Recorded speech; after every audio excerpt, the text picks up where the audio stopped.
The marketplace was loud with voices, smells, and colors. Merchants shouted about their goods, children ran with laughter, and strangers from many worlds passed through the dusty street.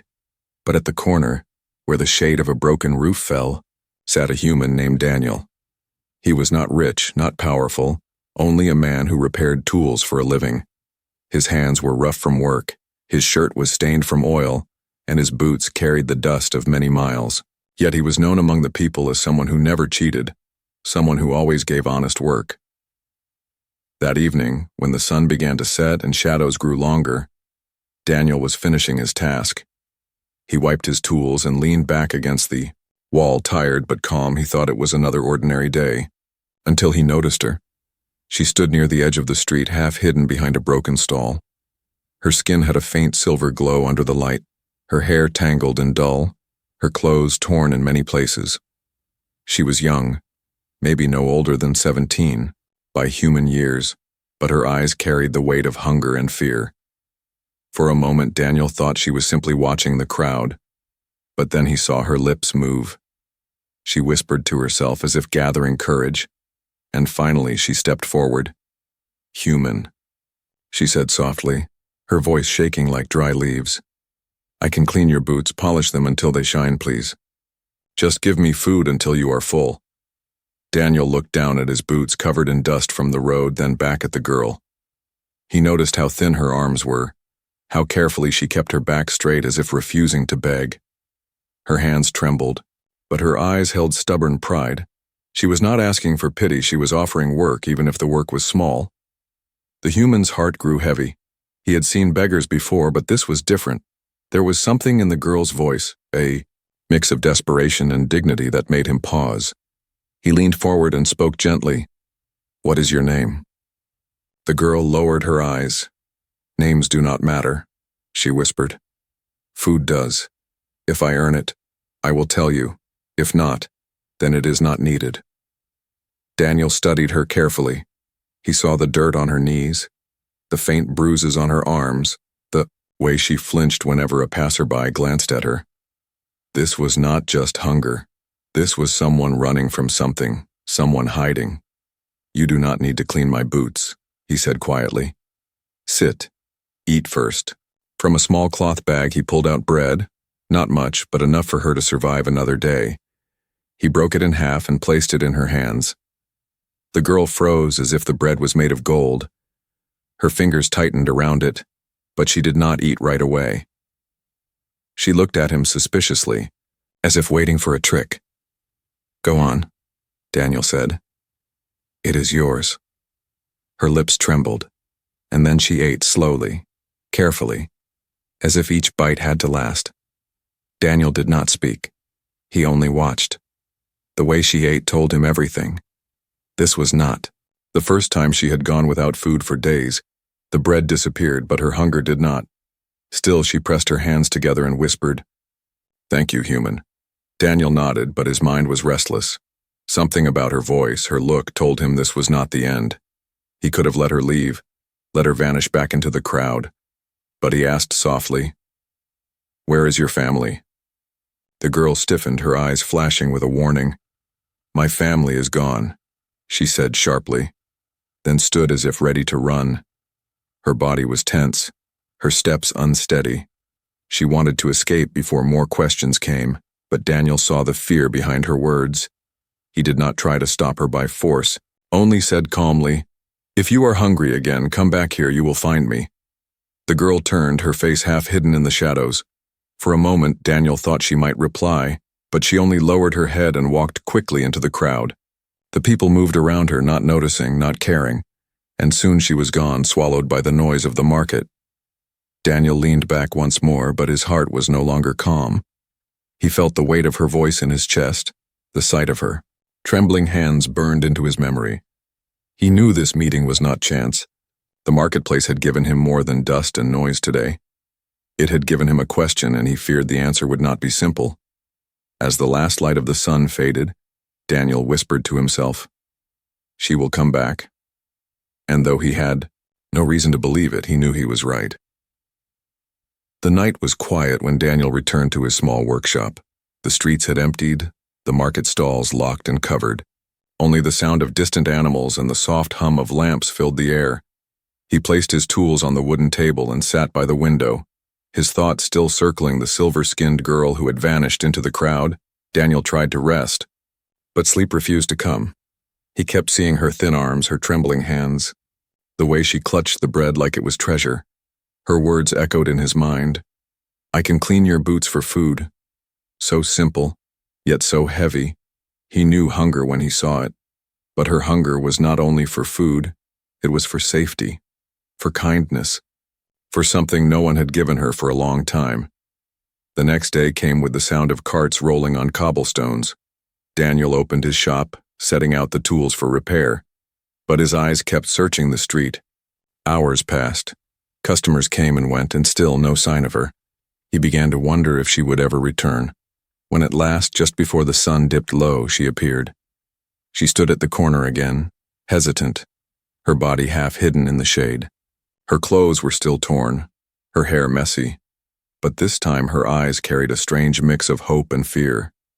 Daniel raised his hand slightly, not waving, only showing she was welcome. Slowly, she walked toward him, her steps careful, as if each one might break the ground. "You came back," Daniel said softly. "I told you that you would find me here." She lowered her head. "I was not sure," she whispered. "Kindness is not given twice to someone like me." Daniel frowned at her words, but said nothing. Instead, he pulled out a small meal from a wrapped cloth: bread, roasted root vegetables, and a flask of clean water. He placed it gently on the wooden stool beside him. "Sit," he said. "Eat." The girl looked at the food as if it might vanish if she touched it, her lips pressed tight, her body frozen.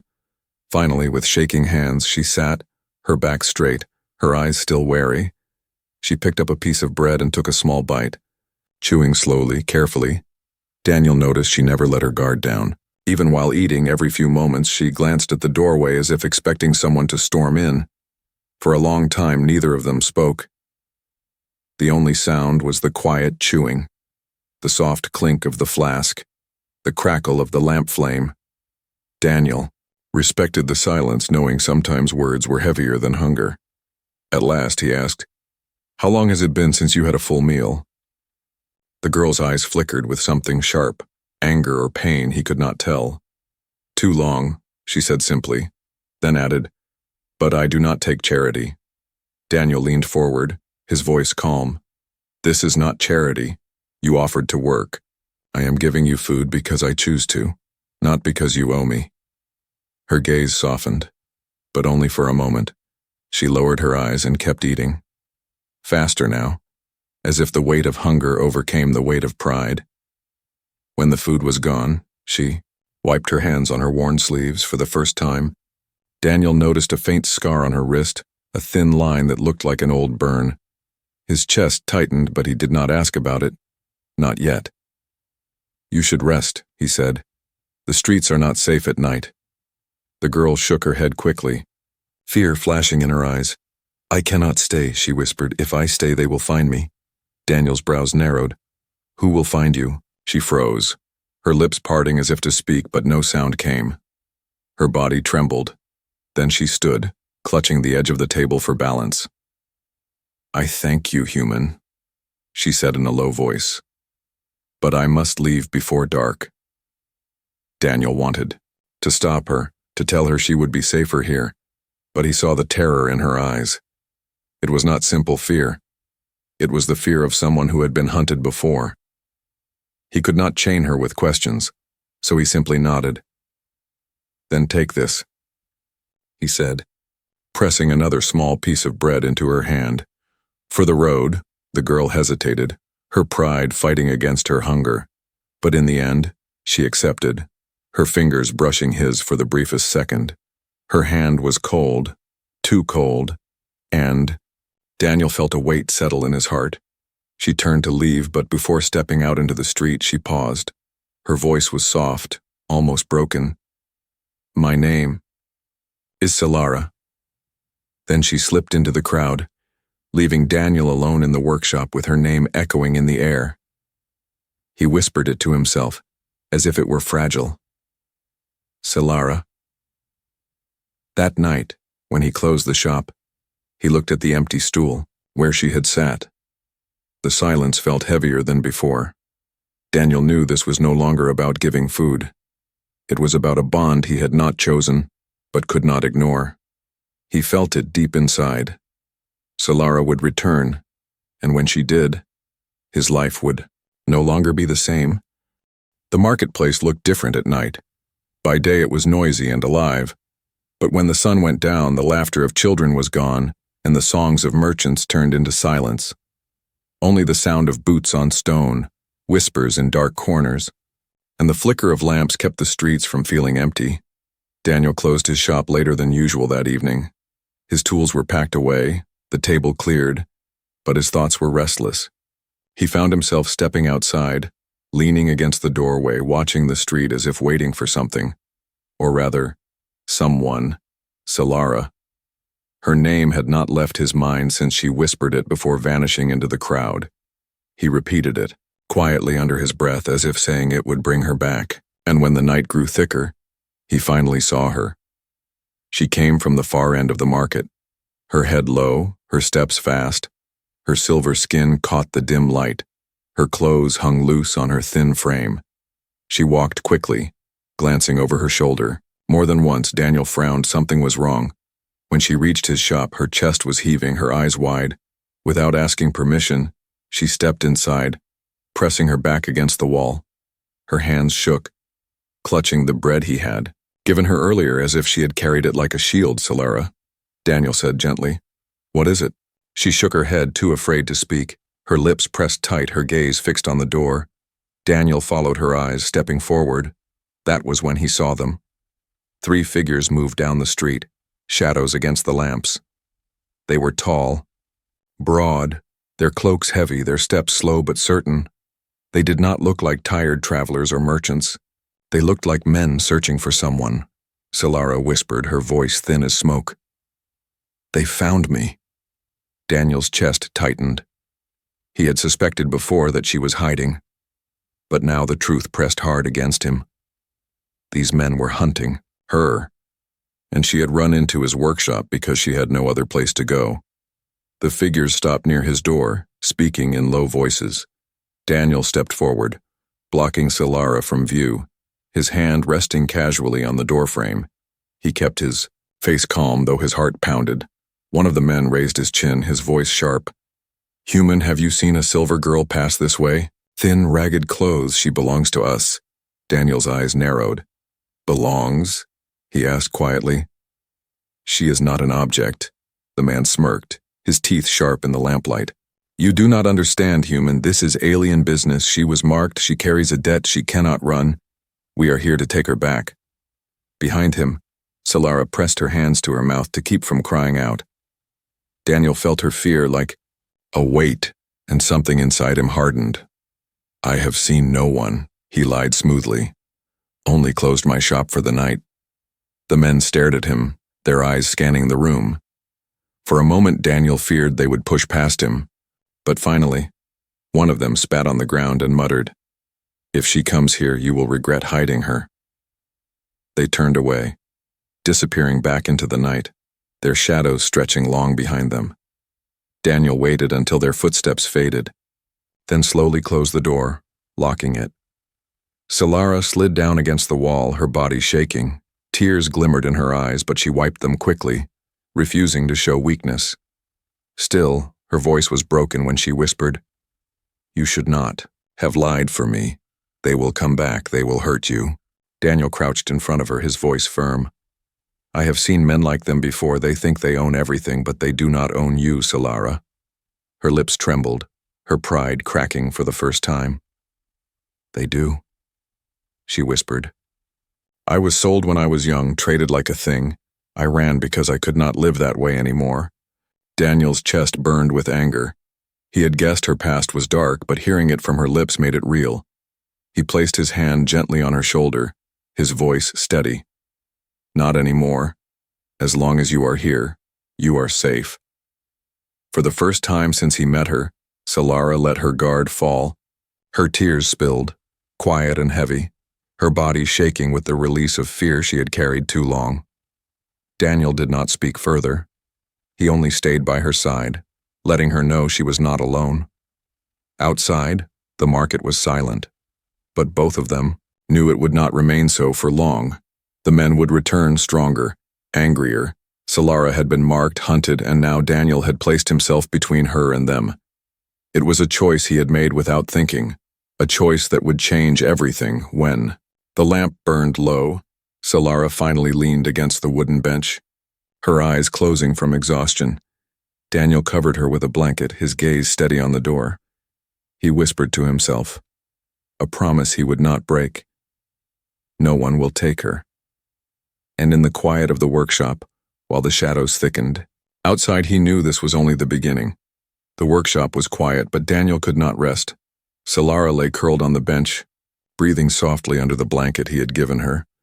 Her face looked younger in sleep, less guarded, but her hands were still clenched as if she expected chains to return at any moment. Daniel sat by the door, sharpening a broken tool in silence, his thoughts heavy. He knew the men would return. Men like that never gave up. They had spoken with the certainty of ownership, as if Solara was no more than property, and Daniel had placed himself between her and them, a decision made in a heartbeat. Now the weight of that choice pressed on his shoulders. When dawn came, Solara stirred, her eyes fluttering open. She sat up quickly, alarm flashing across her face as she looked around. Only when she saw Daniel still at the door did her shoulders ease. Just a little. You stayed awake, she whispered, her voice still rough with sleep. Daniel nodded. I said you were safe here, and I meant it. Solara lowered her gaze, shame mixing with gratitude. You should not, she said. They will punish you. They punish anyone who helps me. Daniel's eyes hardened. Let them try. For a moment, silence stretched between them, heavy with unspoken fear. Then Solara's voice broke, quiet but firm. You do not understand, human. I carry a mark, a debt. It does not matter what I want. They will always chase me. If you keep me here, you will suffer too. Daniel leaned forward, his tone steady. Then let me suffer, but you will not go back to them. Solara stared at him, her silver eyes wide with disbelief. No one had ever spoken those words.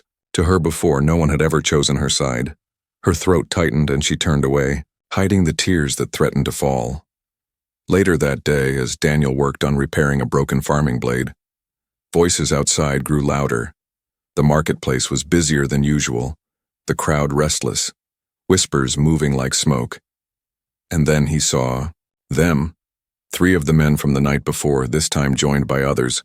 Their cloaks swayed as they pushed through the crowd, their eyes sharp, their steps deliberate. They stopped in front of Daniel's shop. The leader smirked, his voice carrying like a knife.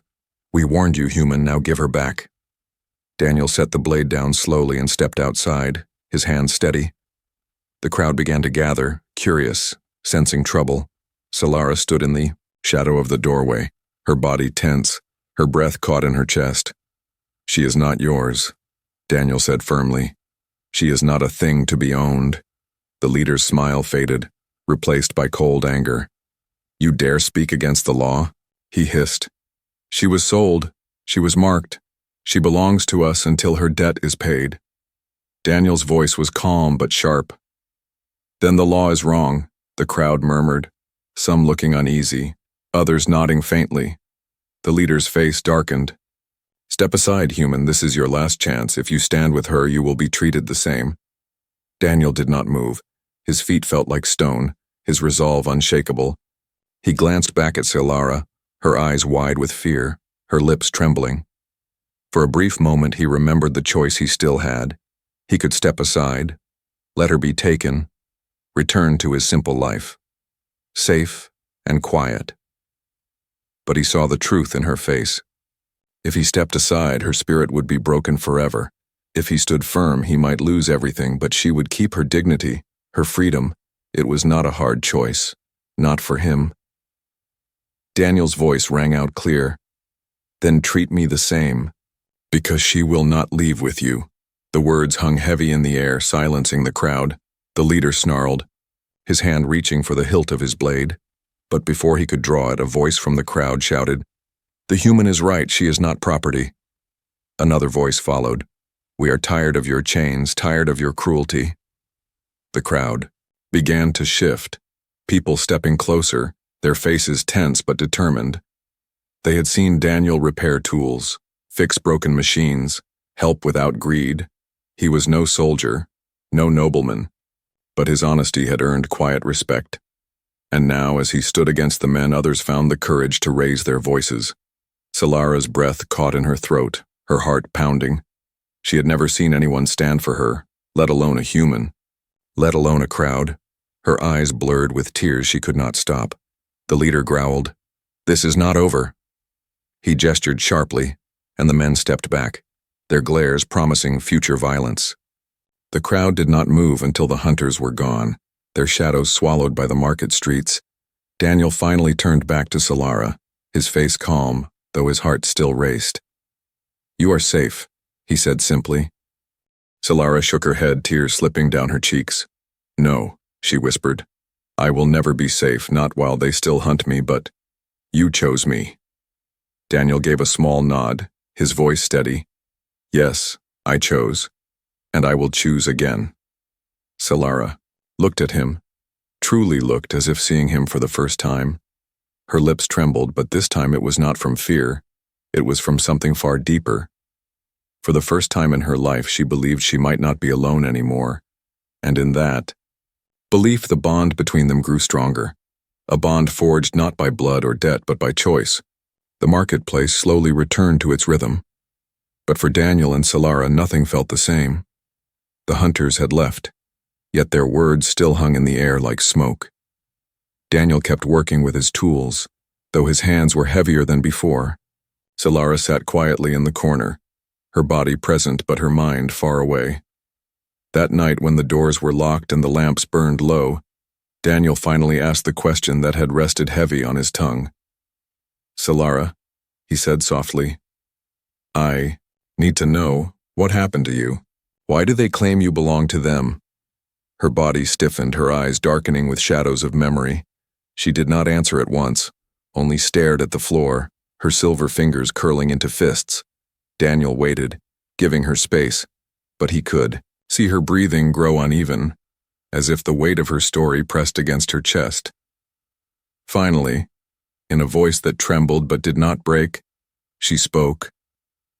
"My people lived under the rule of the debt mark," she said. "It is a system that feeds on the poor. Families are forced to borrow, and when they cannot repay, their children are taken as payment." Her voice cracked, but she continued. "I was one of those children. My parents begged. They cried, but they had nothing left to give, so I was taken, a mark burned into my skin to show I was no longer free." Daniel's jaw tightened, anger building in him like a storm. He glanced at her wrist, at the faint scar he had noticed before, and now he knew what it meant. The burn was not an accident. It was her brand, her prison. "They sold me," Solara whispered, her voice hollow. "From one master to another, sometimes for work, sometimes for sport. I was told again and again that I was nothing more than a debt walking on legs." Daniel closed his eyes, his chest aching. The cruelty of it, the injustice, made his blood burn. But he stayed silent, letting her speak. "I ran," she said, her words sharper now. "One night I saw my chance and escaped. I thought freedom would mean peace, but they hunt me everywhere, no matter where I hide. The debt mark follows me. Strangers see me as property, not as a person." Her shoulders shook, her pride warring with her pain. Tears slipped down, though she tried to wipe them away quickly. "I thought I would starve before anyone helped me. Then I saw you," she whispered, her eyes flicking up to his. "A human in the marketplace, and I thought, maybe just one meal. Maybe just one chance to feel alive before they drag me back." Daniel's throat tightened. He remembered her first words. "I can clean your boots." And now he understood the weight behind them. She had not wanted pity. She had wanted to be treated as more than an object. He placed his hand gently over hers, his voice steady. "Solara, listen to me. You are not debt. You are not property. You are alive, and no one has the right to chain you." Her eyes shimmered, a mix of disbelief and hope. "You say that?" she whispered. But the mark says otherwise. It tells the world I am not free. Daniel thought for a moment, then stood and walked to his work table. From a box he pulled out a small heated blade used for shaping metal. He returned to her, holding it firmly, his voice calm. Then we change what the world sees. Solara's eyes widened, fear and shock flashing across her face. What do you mean? She asked, her voice trembling. Daniel pointed to her wrist. The scar that binds you, we will break it. I cannot erase your past, but I can mark you with something new, something that belongs only to you. Her breath caught, her silver eyes searching his face. For a moment she hesitated, fear of pain mixing with fear of hope. Then slowly she nodded. Daniel heated the blade, steadying his hand. Solara placed her wrist on the table, her body shaking but her chin lifted. As the blade touched her skin, she gasped, her teeth biting, down to keep from crying out. But when it was done, the old scar was no longer the same. It was cut across, broken, transformed. Daniel poured cool water over it and wrapped it with clean cloth. When Solara looked down, tears filled her eyes. The mark that once declared her owned was no longer whole. It was shattered, no longer a symbol of her chains, but of her escape. Her voice broke as she whispered, "Why? Why would you risk this? They will see this as rebellion. They will punish you for it." Daniel met her gaze, his voice firm. "Because you deserve to be free. And if they call that rebellion, then so be it."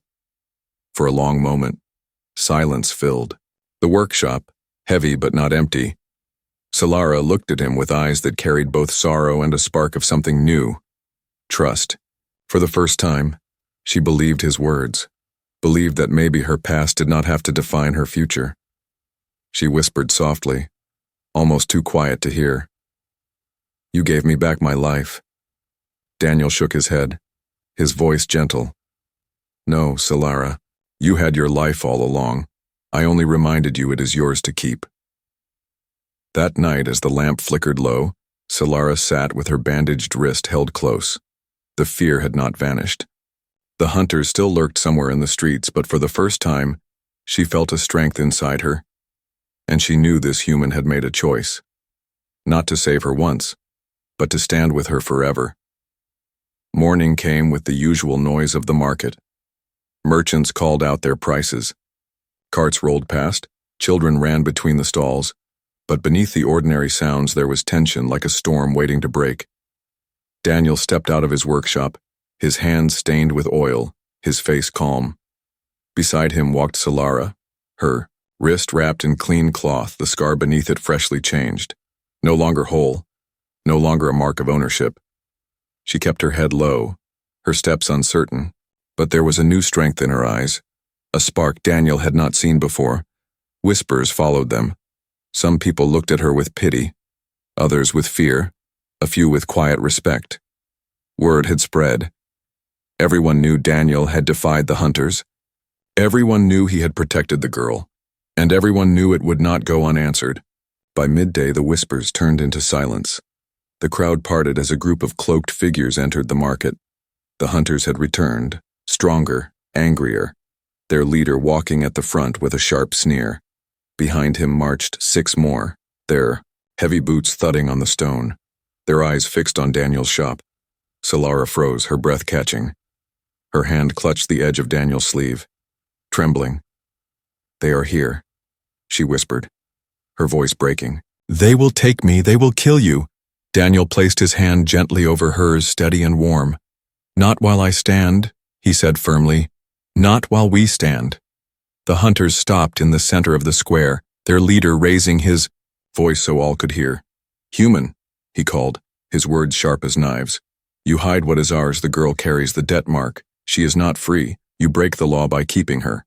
The crowd murmured, some stepping back in fear, others watching with wide eyes. Daniel stepped forward, his voice clear. "She is no one's property. The mark you burned on her wrist has been broken. She is free." The leader's face twisted with rage. "You dare?" he hissed, pulling aside his cloak to reveal a whip made of glowing cord, the symbol of control. "She was sold, her debt unpaid, and you defile the mark? You spit on our authority." Daniel did not move, his feet planted firm. You speak. Of debt, but what of mercy, he asked, his voice carrying across the square. What of dignity? What of the right to live as more than a chain? The leader snarled, raising his whip. Step aside, human, or be cut down with her. For a moment, the square was silent. All eyes were on Daniel, waiting, wondering if he would finally step back. If he would let fear rule him, but Daniel raised his voice, stronger than before. No, she stays. The leader's eyes burned with fury, and he snapped his whip against the stones, the sound cracking like thunder. The hunters began to move, forward, their steps heavy, their intent clear. Solara clutched Daniel's arm, her body trembling. Tears filled her eyes. Please, she whispered. They will kill you. I cannot watch you die for me. Daniel turned to her, his voice low but steady. Listen to me, Solara. You are not a burden. You are not a debt. You are worth standing for, and I will not let them take that from you. His words struck her like light in the darkness. Her. Tears fell, but she no longer begged him to surrender. Instead, she stood straighter beside him, though her body still shook. Then, something unexpected happened. From the edge of the crowd, a voice rose. He is right. A merchant shouted. She is not property. Another voice followed. We are tired of their chains. The crowd began to shift, people stepping forward, small at first, but growing. Men and women who had once lowered their eyes now lifted them, standing behind Daniel. Some carried farming tools, others only their hands, but their faces were firm, their fear slowly turning into resolve. The leader of the hunters glared at the crowd, his whip glowing brighter. You would defy the law for this girl? He roared. You would defy the masters who rule you? But the voices did not stop. She is not theirs, one man called. She is one of us. Another woman shouted. She belongs to herself. A child's voice added, small but sharp. Daniel's heart swelled at the sound. For the first time, he was not standing alone. The people he had worked for, the ones he had helped without asking for reward, now stood with him, the leader's face twisted with frustration, his grip tightening on the whip. This is rebellion, he spat, and rebellion will be crushed. Daniel stepped forward, his voice calm but unshakable. Then crush us all, because none of us will give her to you. The square was silent again, but it was no longer the silence of fear. It was the silence before a storm. The hunters looked at the crowd, their numbers larger than expected, their resolve stronger than chains. For the first time, the hunters hesitated. Solara looked around, her eyes wide with disbelief. She had been alone for so long, hunted, branded, forgotten, and now she stood at the center of a square filled with people who refused to let her be taken. Her tears fell freely, but her heart burned with a strength she had never known. She whispered to herself, a promise she could not yet say aloud. I will never run again. The leader snarled one last time, his voice dripping with venom. This is not over, human. Not for you, not for her. Then he turned, signaling his men, and the hunters pulled back, disappearing into the shadows once more. The crowd remained, silent but victorious, their hearts pounding with the weight of what they had done. They had chosen to stand, not just for Solara, but for themselves. Daniel exhaled slowly, his shoulders heavy. Solara stepped closer, her voice shaking but strong. They will come again. Daniel looked at her, his voice steady. Let them. We will be ready.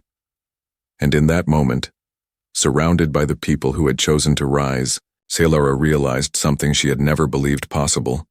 She was no longer just a hunted girl, no longer just a broken past. She was part of something greater, a stand that would echo far beyond the marketplace.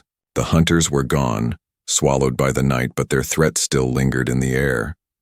The crowd that had stood with Daniel slowly began to disperse, their voices low, their eyes heavy with both fear and pride. For the first time, they had defied the hunters openly, and though victory felt sweet, everyone knew the danger was not finished. Daniel stood in the center of the square, his chest rising and falling with the weight of what had just happened. Solara stood beside him, her bandaged wrist pressed close to her chest, her silver eyes shining with tears. The crowd had chosen to stand, not only for him, but for her, and that truth shook her more deeply than the hunter's threats. When they returned to the workshop, the silence was heavy. Daniel placed his tools back on the table, trying to calm his hands. Solara sat on the bench where she had first rested, her body trembling not from fear now, but from the emotions boiling inside. Finally she whispered, "Why? Why do you keep doing this? You risk everything, your shop, your life, your freedom, all for me." Daniel paused, then turned to her, his eyes steady. "Because you are worth it, Solara. Because no one should be hunted like an animal. Because you are more than what they tried to make you." Her lips trembled, her tears spilling again, but this time she did not hide them. "They will come again," she whispered. "Maybe with soldiers, maybe with chains, they will not stop until I am theirs once more." Daniel walked to her side, crouching so that his eyes met hers. "Then let them come," he said firmly. "If they take me down, they will have to fight every man and woman who stood today, and they will have to break me first, but they will never break you again." For a long moment, Solara stared at him, her heart pounding. She had been called worthless. Property. Debt.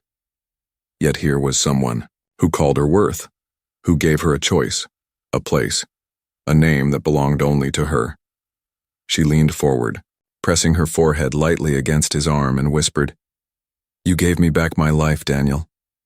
I do not know how to repay you." Daniel placed his hand gently on her shoulder, his voice soft. "You do not owe me anything, Solara. You are free.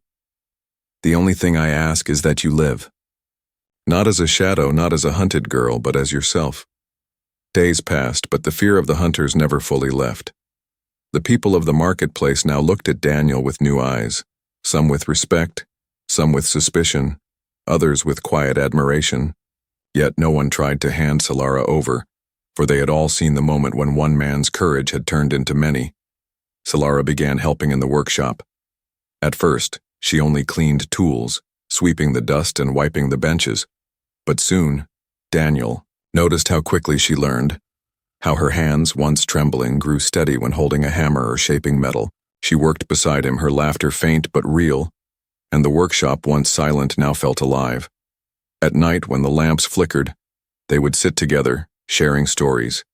Daniel told her of Earth, a place of oceans and forests, of skies, filled with birds instead of ships. Solara told him of her people before the Detmark system, of songs sung under silver moons, of dances that had been forbidden when the chains came. In those quiet hours their bond deepened, built not on pity, but on trust. One evening, as the stars shimmered above the roof, Solara turned to Daniel and said, "You could have walked away the first night. You could have given me bread and forgotten me, but you did not. Why?" Daniel smiled faintly, his voice low. "Because when I looked at you, I did not see debt. I did not see danger. I saw someone who deserved a chance, and I knew if I let you walk away, I would never forgive myself." Solara's chest tightened, her heart full in a way she had never felt before. She realized then that the human had not just given her food or shelter. He had given her something she had thought impossible, a place where she belonged. Weeks turned to months, and though the hunters still searched, they did not return to the square. Perhaps the crowd's defiance had shaken them. Perhaps they waited for a better moment. But it no longer mattered. Solara was no longer running, no longer begging, no longer offering to polish boots for scraps. She was living, truly living, beside someone who had chosen her again and again. One morning, as the sun rose over the market, Solara stood outside the workshop, her silver skin glowing in the light. For the first time, she did not feel like a stranger. Children passed by and waved. Merchants nodded with respect, and Daniel stood at her side, his presence steady and sure. Solara turned to him, her voice quiet but certain. "I am not leaving. Not ever. This is my place now, my home." Daniel looked at her, his eyes warm, and nodded. "Then forever it will be." And so what began with a hungry girl offering to clean a man's boots for food became something greater.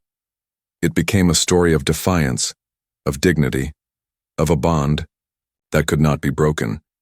It became the proof that kindness can change not only a life but the world around it. So Lara no longer lived as property, no longer lived as debt. She lived as herself, and beside her stood the human who had given her a place in his life forever.